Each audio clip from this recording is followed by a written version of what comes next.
We've got some difficult days ahead.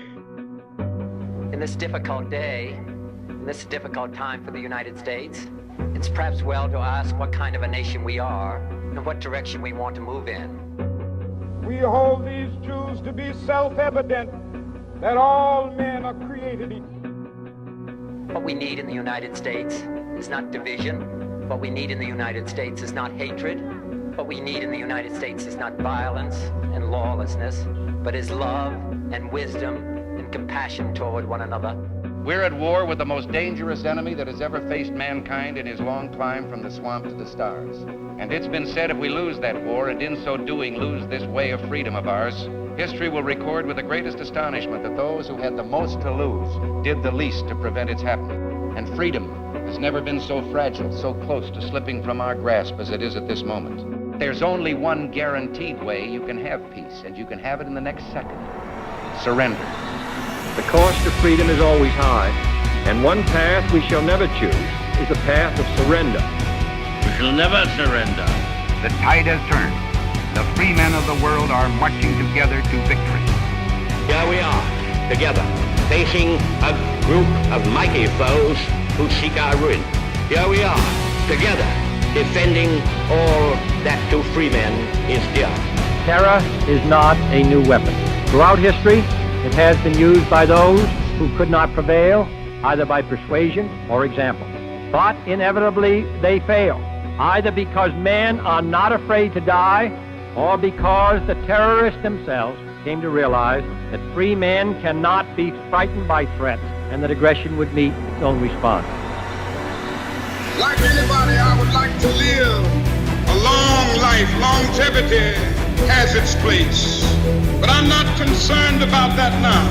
I just want to do God's will. We face a hostile ideology, global in scope, ruthless in purpose, and insidious in method. The path we have chosen for the present is full of hazards, as all paths are. We are the masters of our fate, that the task which has been set us is not above our strength, that its pangs and toils are not beyond our endurance. As long as we have faith in our cause and an unconquerable willpower, salvation will not be denied us. We will be able to speed up that day when all the soft children, black men and white men, Jews and Gentiles, Protestants and Catholics, will be able to join hands and sing in the words of the old Negro spiritual, free at last, free at last, thank God Almighty, we are free at last.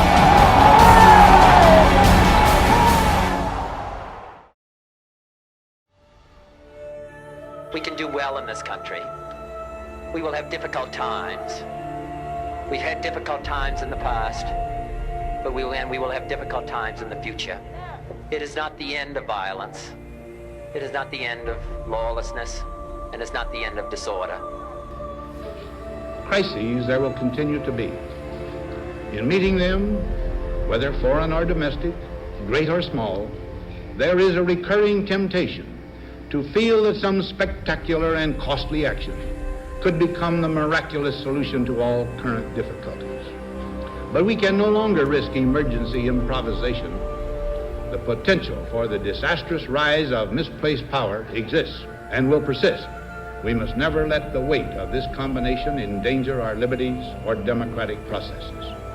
Only thus shall we remain, despite every provocation, on our charted course toward permanent peace and human betterment.